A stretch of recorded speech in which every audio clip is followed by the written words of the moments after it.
Hola Marcela, ¿cómo te va? Muy bien, Mucho gusto, no nos conocíamos. encantada. Bueno, lo mismo a todas las chicas que ya nos saludamos, pero que no nos conocíamos. Bueno, les decía, la idea es, si tienen alguna pregunta específica, el texto no ofrece muchas dificultades, es un texto descriptivo, eh, y mi idea era, en estos 25 o 30 minutos, desarrollar algunos lineamientos para que ustedes puedan hacer el trabajo práctico. Y les decía, el trabajo práctico no tiene preguntas puntuales, sino intenta ser una forma de debate en torno a tres temas fundamentales, que son la cuestión artística, no desde el punto de vista técnico, sino desde el punto de vista, digamos, público, político o social. Esta sería la primera cosa, ¿no es cierto? O sea, el arte es una actividad, podríamos decir, muy interesante, muy creativa, pero que como no está inserta necesariamente en la rueda de la industria, en la rueda de la economía, sino que pertenece a un área de la actividad humana que se lleva muy mal con el comercio, con la compraventa, etcétera. Esta sería la primera cosa. El arte como una esfera de la actividad humana, de la actividad social, que no está del todo enganchada con la práctica artística. La segunda cosa tiene que ver con uno de los conceptos más ambiguos, más polisémicos, más... Acá entró Alejo.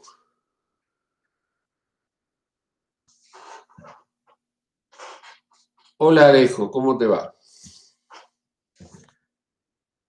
Bueno, entonces, la primera cosa es el arte, como actividad fuera de toda, digámoslo así, ¿no es cierto?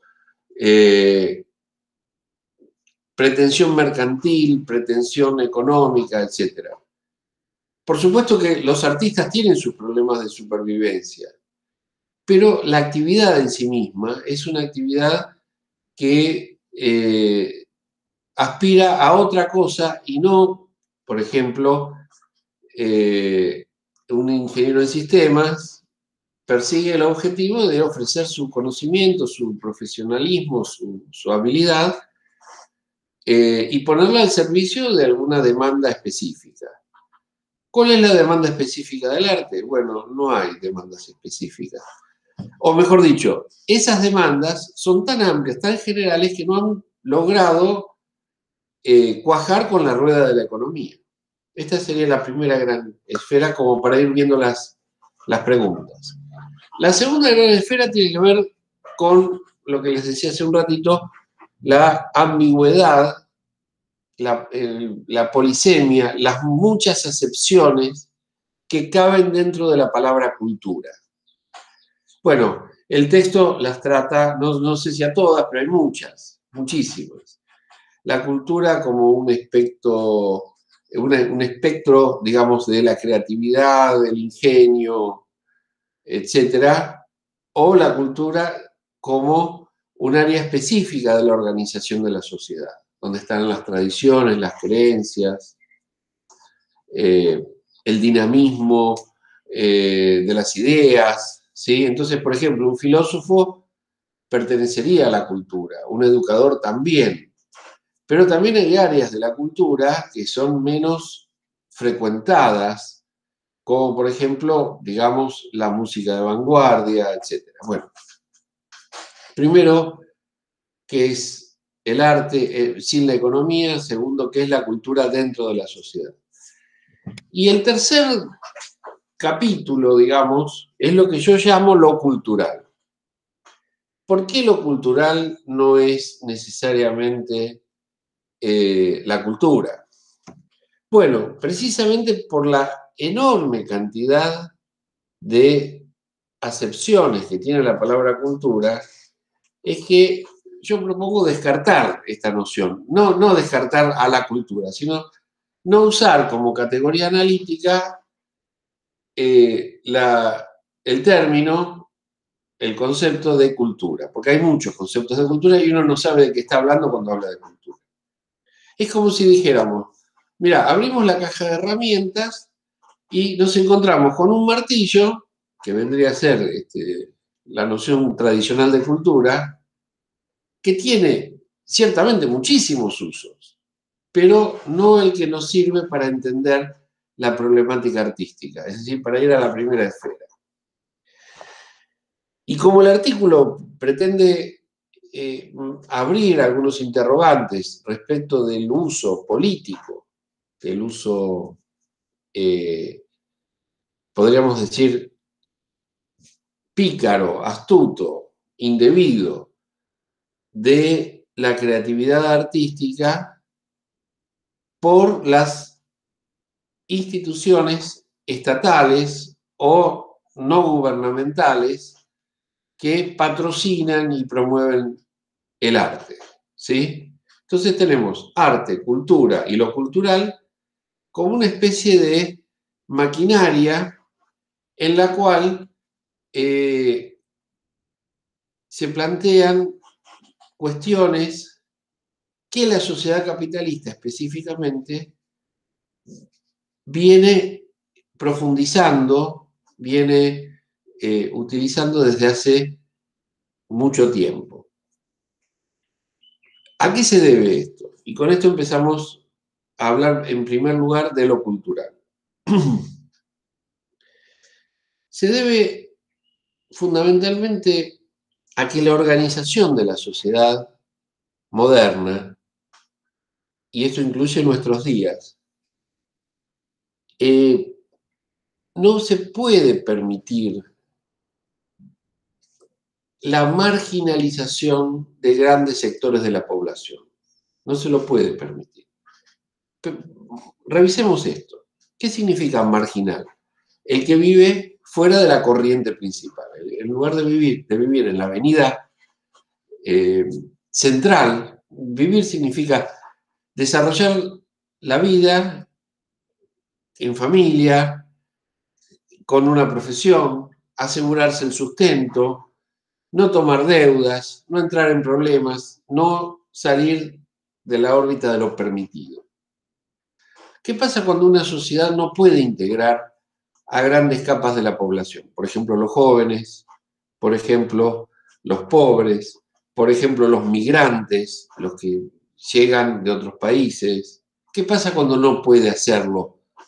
No puede asegurar la permanencia de estos grupos humanos dentro de la sociedad. Bueno, la marginalidad produce delito, produce enfermedades, produce un panorama social más bien deprimente. Si ustedes miran América Latina, es un continente muy desigual. La Argentina solo tiene prácticamente entre los jóvenes el 60% de chicos que viven por debajo del nivel de la pobreza. 60%. Tomás 10 chicos de menos de 14 años, 6 viven abajo de la pobreza. ¿Qué significa esto? No tienen acceso a un sistema educativo del que puedan sacar provecho, porque tienen problemas de nutrición, problemas de salud. Los problemas de salud y alimentación producen, entre otras cosas, obesidad, diabetes temprana, etc.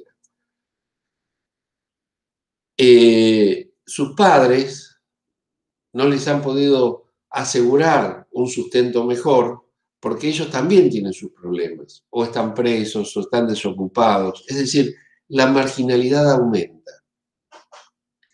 Y en términos sociológicos, que aumente la marginalidad significa que los pobres se reproducen como pobres y muchos que están en el último peldaño antes de caer a la pobreza, convertirán seguramente a sus hijos también en personas pobres. Por eso la pobreza estructural va creciendo. Ustedes me creerían que en el año 70, hace 50 años, no hace mucho tiempo, la Argentina tenía un 7% de pobres. 7. Es decir, de cada 100 chicos, 7 vivían en la pobreza. 7 de cada 100. Hoy, 6 de cada 10. 60 de cada 100. Bueno, esto es para entender por qué a los gobiernos y a las clases dominantes les conviene disciplinar o, en todo caso, mantener a la población dentro de la ancha avenida del medio, digamos, fuera de los márgenes. ¿Y qué se inventó para eso? Se inventó el entretenimiento. Se inventó controlar el ocio. Ocio significa tener tiempo disponible fuera de los compromisos laborales. La industria está montada fundamentalmente para que los chicos, desde la más temprana infancia, se acostumbren a consumir productos productos culturales enlatados. Bueno, los dibujitos, los cómics, los games, los juegos electrónicos. ¿Por qué? Porque esto adormece su posibilidad de rebeldía. Esta es la respuesta. Vos podés someter a un chico a castigos severos hasta que lo sacás como a vos te parece. Pero esto, digamos, es muy difícil, muy poco político, muy poco aceptable, en primer lugar. Y en segundo lugar, es muy caro. Porque tener un sistema represivo es más caro que tener un sistema distractivo. Un sistema represivo lo maneja la policía. ¿Quiénes se anotan en la policía? Bueno, personas que no tienen otro trabajo y que por lo tanto toman banalmente, es decir, sin asumir la gravedad de la situación de tener que empuñar un arma o un palo para mantener el orden, porque lo único que les interesa es trabajar de eso. Además, es un sistema fácilmente corrompible. Al tener tanto contacto con el delito, el sistema policial es siempre un sistema fácilmente corrompible. Con el juego, con la prostitución, bueno, con el delito, con lo que se llama reducidores de afanos, de cosas afanadas, por ejemplo, autopartes, las entraderas, las salideras, etc. Bueno, ¿por qué es más económico y más aconsejable controlar el entretenimiento? Porque el entretenimiento termina siendo una actividad placentera, a diferencia de la policía o del sistema represivo, que es una actividad todo lo contrario de placentera, dolorosa, angustiosa, etc. Ustedes piensen el dinero que se gasta en cárceles, en un sistema judicial, en equipar a la policía, en entrenar a los agentes de élite, etc. Y sin embargo, hay una parte de la política que va destinada al entretenimiento. Corremos a la policía y ponemos, digamos, a distintas formas artísticas. Estas formas artísticas, hoy por hoy, tienen 5 o 6 vías de expendio. La más importante, hasta hace unos años, era la televisión. Hoy ya no lo es. Hoy, nuevas formas que tienen que ver con la pantalla, por supuesto, pero que ya no tienen que ver con lo que se llamaba el broadcast, es decir, la producción amplia, mayoritaria, para millones de personas. Por ejemplo, una serie como en su momento pudo haber sido, no sé, El agente de Cipoll o alguna de esas. Y hoy son, a diferencia del broadcast, está el pay-per-view, es decir, el pagar para ver o el on-demand. Es decir, vos ves lo que querés a la hora que querés. Ya sea de altísima calidad, como puede ser Amazon o Netflix, o de regular calidad, como puede ser algo en YouTube o en las plataformas piratas. El entretenimiento, les decía, es la forma que encontró el capitalismo para controlar a la población. Pero, ¿qué pasa? que ha sido tan de baja calidad lo que se hizo en televisión y lo bueno que se hizo en cine ha sido tan restringido a pequeñas élites intelectuales que se debió ampliar el espectro a lo que yo llamo lo cultural. Es decir, tratar de que todas las personas tengan acceso a estos elementos de distracción. Ustedes me pueden decir, sí, claro, pero ¿sabes qué pasa? Que a mí el arte no me distrae, a mí el arte me nutre, me genera, digamos, reflexión, eh, no es solamente entretenimiento, no es solamente diversión. Bueno, ahí tendríamos que saltar a la primera esfera, a definir qué es el arte. Lo que hoy vemos es el arte apresado por lo cultural. Por supuesto que tenés acceso amplio a muchas expresiones artísticas, a la literatura, al teatro, a la música, a la pintura, a través de las redes. Esto no hay ninguna duda. Pero lo principal no es el objetivo que vos perseguís, vos como ciudadano o ciudadana.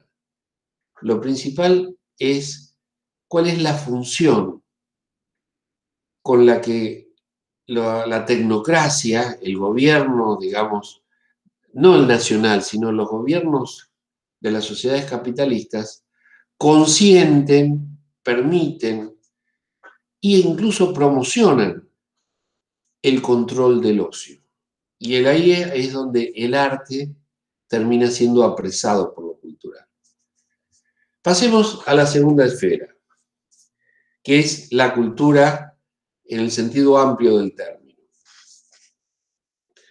Bueno, algunos sociólogos y filósofos comenzaron hace ya mucho tiempo les estoy hablando de más o menos 2 siglos, a ver cómo se organiza la sociedad según las esferas de actividad. Entonces, decían, bueno, hay una esfera productiva, hay una esfera técnica, científica, una esfera donde se piensa cómo mejorar las condiciones de vida o cómo mejorar, en todo caso, la defensa frente a la incertidumbre que propone la naturaleza. La naturaleza propone sequías, inundaciones, terremotos, extinción de especies, plagas. Nosotros ahora somos víctimas de las epidemias, etc. Entonces, hay un área que es el área económica, pero también tiene que haber un área que es el área científica. Ahora, ¿quién coordina la convivencia, la pretensión de todo el mundo acerca de sus derechos y quién exige a cada uno cumplir sus deberes? Bueno, hay una esfera política donde esto se tiene que organizar. La económica, la científica y la política. ¿Cuál es la función de la política? Bueno, básicamente mantener el orden. Asegurar que en la esfera económica no se produzcan desbordes y que en la esfera científica y técnica haya la suficiente cantidad de recursos como para que los objetivos se puedan cumplir. Vemos que después de cierta demora en la entrega de las vacunas, comienzan a distribuirse, no por todo el mundo, pero sí por buena cantidad de países, el producto de la investigación y del control, digamos, tecnológico de esta epidemia. Y esto se debe, entre otras cosas, a que los gobiernos de los países centrales advirtieron que si no distribuían a tiempo las vacunas, nos íbamos a encontrar con el enorme problema, de que algunos países con vacunas iban a estar inmunizados, pero la epidemia iba a seguir por todo el mundo, sin necesidad ni posibilidades de detener el posible contagio por viajes, migraciones, etc. solamente para que lo tengan en cuenta esto. Los países de África hace años que tienen, no la llaman pandemia, la llaman epidemia. Pandemia sería más global y epidemia sería restringida a un sector del planeta. Por ejemplo, el ébola es una epidemia que azota a las poblaciones africanas. No se sabe bien exactamente por qué, pero están diezmando a la población a pasos agigantados. Bueno, no hay ni vacunas, ni formas de control. ¿Por qué? Porque está restringida esa epidemia a un área que a los países centrales del mundo no les interesa. Cuando les comience a interesar, probablemente desarrollen un sistema tecnológico de inmunidad, como pueden ser las vacunas. Bueno, pero volvamos al tema de la cultura. La cultura, entonces, es una de las esferas de la sociedad, que no es ni la científica, ni la económica, ni la política. A propósito, expongo estas ideas para que vean que la cultura abarca una pluralidad de actividades entre las cuales está el arte, por supuesto. Pero, como vimos hace un ratito, cuando arrancamos con lo cultural, vimos que la importancia del entretenimiento en las sociedades capitalistas ha aprovechado o ha llevado a aprovechar la producción creativa como si fuera artística y de paso a todas las prácticas artísticas también para mantener el orden, el equilibrio en la convivencia social. Es decir, el arte, al mismo tiempo que los deportes, no había hablado de los deportes, las tradiciones, las creencias,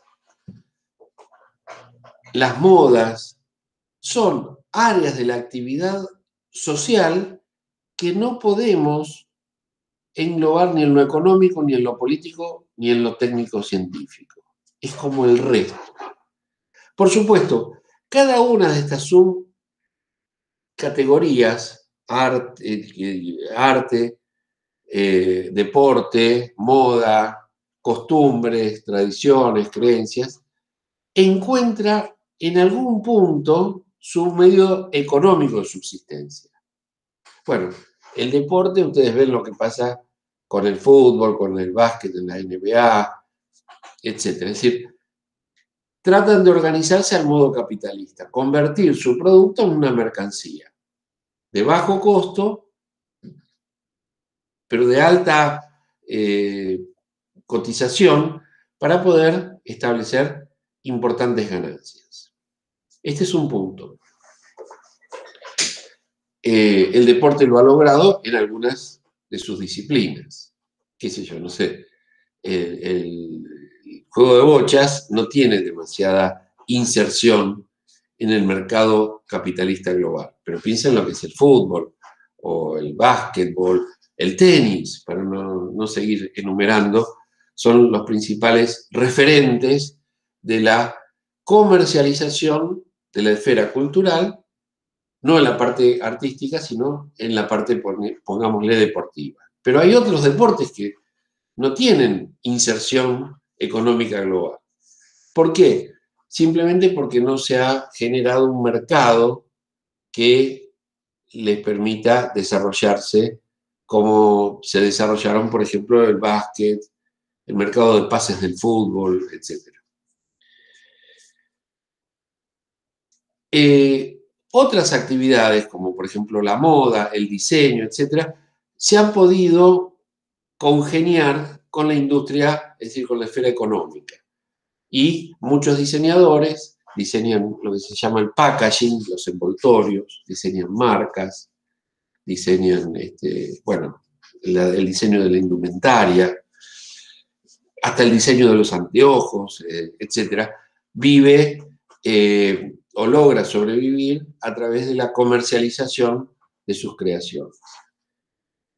Pero el arte, por su, digamos, maravillosa inserción y por su innegable necesidad de expresión y de búsqueda que tienen las personas, se ha partido básicamente en tres áreas disciplinarias distintas. No me refiero a los lenguajes artísticos, como la música, la pintura, el teatro, etc., sino me refiero a tres áreas de inclusión dentro de, o de contacto dentro de la esfera económica. La primera, la más incluida en la esfera económica, es lo que se llama la industria cultural. La industria cultural solamente se propone vender sus productos, comercializarlos, y por lo tanto descuida la calidad. No le interesa la calidad, le interesa más bien la cantidad de consumidores. El ejemplo más emblemático es la televisión. El ejemplo más emblemático en la música es la música comercial, es la música del boliche. Incluso expresiones muy populares, como puede ser la cumbia, etc. Cuanto más populares sean estas expresiones, más fácilmente enganchan en la rueda de la industria cultural. El teatro tiene su aspecto, digamos, de industria cultural, pero muy limitado a, por ejemplo, recién comentaba con Fernanda el tema de las ofertas teatrales de Mar del Plata, o de la zona de vacaciones, donde la gente no quiere pensar, no quiere, quiere divertirse, quiere entretenerse. Entonces es un teatro más a la usanza de lo cómico, de la comedia, etc. La segunda instancia, digamos, del arte, que está un poco menos incluida que la primera, es el arte académico, ¿sí? El arte que no está pensado para las masas, está pensado para las élites. La diferencia entre masa y élite es simplemente una diferencia numérica. La masa es una enorme población, la élite es un sector bastante restringido de la población. Pero es un sector dinámico, es un sector demandante, y es un sector que no va a perecer, no va a desaparecer fácilmente. Va a mantenerse durante mucho tiempo gracias a la continuidad de instituciones como la nuestra, como la Facultad de Arte, los museos, las editoriales. La editorial también tiene en cuenta la comercialización de productos. Hay distribuidoras de arte independiente, hay galerías de artes plásticas. Yo, para poner un ejemplo de cada disciplina, pero simplemente lo que quiero señalar es que la más incluyente, la más cercana de las expresiones artísticas respecto de la economía es la que hemos definido como industria cultural, como bienes de industria, ¿sí? La menos cercana, pero no totalmente alejada u opuesta, es la expresión académica. ¿Quién la sostiene si no la industria? Bueno, ahí aparece lo que les comentaba al comienzo, lo cultural. Es decir, la academia genera reconocimiento y prestigio en torno a ciertas producciones. Y los ministerios o secretarías de cultura de municipios, provincias y gobiernos nacionales aprovechan esta producción en cierta manera para mantener su objetivo de tener a la gente concentrada dentro de la esfera del medio, pero fundamentalmente sin importarles la calidad, sino el brillo, el barniz que pueden sacar esas políticas de defensa de lo creativo, de lo artístico. ¿Hay producciones de calidad? Claro que las hay, tanto en lo industrial como en lo académico. En lo académico podríamos decir nos gusta, a mí me gusta más A mí me gusta más el teatro que hacen, digamos, las comedias nacionales o las comedias provinciales. Hay una comedia, o había hasta hace un tiempo una comedia acá en Tandil, que había una comedia universitaria, que no sé, la gente que la integraba era gente muy grande, incluso mayor que yo, no se han podido reunir, no han podido seguir trabajando por esta pandemia. Pero digamos, hay como un fomento desde el punto de vista económico que no lo da la industria y el comercio, sino que lo da la política. Pero hay otra rama del arte que ha quedado, o que lamentablemente está destinada a quedar en los márgenes. Y por eso es que no recibe subsidio, porque, digamos, no se trata de una élite dominante, sino de una élite subalterna, que son los jóvenes, son ustedes, básicamente. No recibe atención por parte de la industria cultural porque estas disciplinas artísticas se forman a partir de la reacción o de la contestación a lo que se llama el mainstream, o sea, la corriente principal de producción, que por supuesto está cerca de la industria.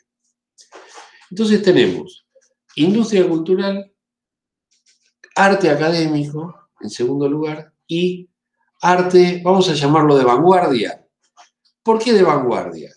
Bueno, porque las vanguardias históricas, esto lo habrán visto en Historia de las Artes, Historia del Arte, que se llama la materia de ustedes, las vanguardias históricas fueron expresiones de artistas que no solo querían hacer arte, sino que también querían hacer política. Y la forma de hacer política no consiste simplemente en denunciar la hipocresía o la incompetencia de los políticos, sino consiste justamente en hacer pensar a la gente si no es posible vivir de otra forma, si no hay una forma de organizar nuestra existencia que no implique extenuantes jornadas de trabajo, largos plazos de esfuerzo, de capacitación, para luego jubilarse y quedar marginado.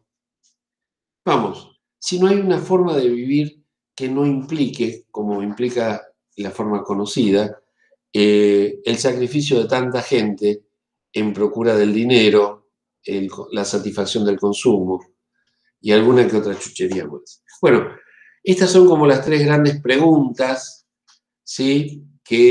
O las tres grandes esferas de las que trata el artículo. Ahora, si me permiten, simplemente voy a enumerar las preguntas y les voy a decir, por supuesto, si quieren interrumpirme, me interrumpen en cualquier momento, ¿no es cierto?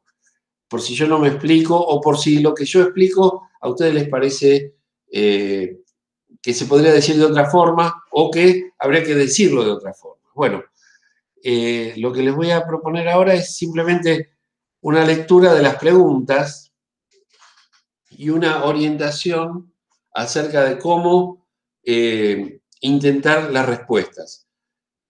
Por si algunos de ustedes se incorporaron más recientemente, les recuerdo que se puede hacer en grupo el trabajo.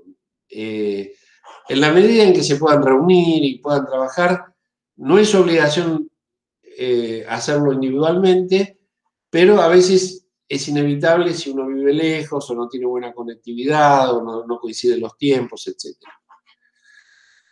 En el arte apresado por lo cultural, así dice la primera pregunta, ¿no? Se afirma que los imperialismos occidentales utilizaron los conceptos de cultura y civilización, particularmente desde el siglo XIX.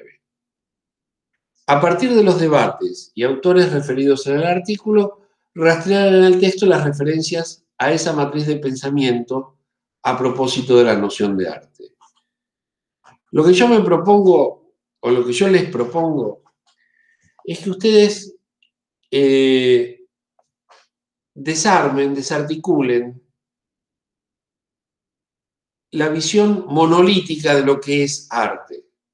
Yo en esta clase no he hablado mucho de eso, me he referido más que nada a la creatividad y a la conexión que tiene la actividad artística con lo cultural fundamentalmente. Pero sí me interesaría que ustedes reflexionen sobre, de verdad, ¿qué es el arte? ¿Quién define qué es el arte? ¿Y por qué no se puede definir de otra forma? ¿O por qué cuesta tanto definirlo de una manera alternativa? La segunda pregunta, por supuesto, está relacionada con la primera, ¿no? ¿En qué medida el arte es independiente del Estado y del mercado? Interesa tu opinión. Podés desarrollar tu respuesta todo lo que necesites. Esta respuesta no la van a encontrar en el texto. Yo les voy a compartir la clase esta para que la vuelvan a escuchar, pero fundamentalmente lo que quiero es que ustedes reflexionen sobre, bueno, cómo se puede vivir del arte sin depender ni del Estado ni del mercado. Es decir, ¿hay lugar para sostener la práctica artística? Hemos visto tres subáreas: la industrial cultural, la de élite académica y la que llamamos de vanguardia. Bueno, piensen dónde se quieren insertar, aunque no quieran ser artistas necesariamente, dónde les interesa prevalecer como consumidores de arte, no solo como productores, sino como consumidores. Acá hay otra pregunta de desarrollo personal, por eso les pongo un límite de no más de 10 líneas, para que no se sientan obligadas o obligados a extender una respuesta que para mí es compleja, pero que no requiere tanto desarrollo. ¿Las redes sociales son o no son cultura? Ustedes tienen una serie de definiciones de cultura, pero hemos llegado a una especie de comprensión de que la cultura es una de las esferas de la sociedad, que no tiene que ver ni con la economía, ni con la política, ni con la ciencia y la técnica, sino que tiene que ver justamente con la creatividad. Bueno, ¿qué pasa con las redes sociales? Hay muchas redes sociales y muy distintas. Una cosa es Facebook, otra cosa es TikTok, una cosa es Instagram, otra cosa es Twitter. Bueno, reflexionen en torno a la generalidad de lo que son las redes sociales. Piensen que YouTube también es una red social. Piensen que Spotify también lo es. Y en esas plataformas el arte evidentemente tiene alguna gravitación. Bueno, la cuarta pregunta es esta. Desarrolla con tus palabras, en un texto también, no más de 10 líneas, la cultura parasita al arte como lo cultural parasita a la cultura. Por si no queda claro qué significa parasitar, con ese, no a efectos de citar, sino de ser parásito. Bueno, tenemos tres conceptos: arte, cultura y lo cultural. Lo cultural tiene que ver con una estructura, podríamos decir, de control, de poder, tanto económico como político, sobre el arte. Ahora bien, esa forma de manipular la creatividad, etcétera, tiene una mediación, que es la mediación de la cultura. Nada de esto funcionaría sin unas audiencias de alguna forma entrenadas y educadas para mantenerse en la avenida del medio, pero que bien podrían exigir la ampliación de los márgenes o la inclusión de lo marginal dentro de los medios. Simplemente lo que me interesa es que ustedes intenten una respuesta. No hay una respuesta correcta para esto, ¿sí? Yo a lo largo de las clases asincrónicas no les decía que nuestra materia en realidad está pensada para la formación, no está pensada para la enciclopedia. Por lo tanto, las preguntas que hacemos tienen que ver más con el ingenio, con el desarrollo y la creatividad, que con la respuesta correcta. No es como matemáticas, que a vos te dan un ejercicio y vos tenés que aplicar las reglas para llegar a un único resultado correcto, o en todo caso, a un número limitado de resultados correctos. En la semiótica de la cultura, que es nuestra materia, no hay nada correcto. Todo es provisorio, todo es precario. Tal vez lo único correcto es exigir que la gente piense, que la gente elabore, no que la gente responda por una pregunta que apunta al acierto o a la corrección. Lo que pasa es que estamos en un sistema académico que a mí me exige practicar una serie de controles sobre el proceso de aprendizaje. Esa forma de ejercer control sobre el proceso de aprendizaje tiene que ver con el esfuerzo y el trabajo, no con el resultado. Con el compromiso de, bueno, leer la bibliografía, de hacer las preguntas del caso, de asistir a clase. Eso es lo que se puede cuantificar. Pero la capacidad de cada uno, al comienzo y al fin del ciclo, no se puede cuantificar. Y además es hasta discriminador. Por eso es que en este trabajo práctico, más que nada, lo que les propongo son preguntas de elaboración personal. La última pregunta, otra vez, según tu opinión, que la podés ilustrar con ejemplos, ¿no es cierto? ¿A qué desafíos se enfrenta en la actualidad una práctica artística que pretenda ser disidente? Es decir, que se pretenda de vanguardia, que no sea ni industrial comercial, ni académica de élite, sino destinada a una población, podríamos decir, que cohabita tranquilamente por las áreas, digamos, del margen y no por la avenida principal. Bueno, les prometí que no me iba a extender mucho. Este es otro problema de la conectividad. Como uno habla solo, después no sabe si ha hablado demasiado rápido, o si se ha expresado con claridad, etc. Así que, si les parece, abrimos un ciclo de preguntas para este momento de la clase, y si no, nos despedimos hasta la semana que viene, que yo les voy a subir el tema nuevo, pero ya en forma asincrónica, ¿sí? Porque tengo algunas dificultades para conectarme a esta hora y no quiero modificar en ustedes el horario comprometido. Cuando tengamos clases presenciales yo no voy a tener problemas porque me voy a la facultad y listo. Pero a esta hora en casa tengo algunos inconvenientes. Así que bueno, abrimos la posibilidad de preguntas en este momento y nada, y espero, digamos, poder responderlas.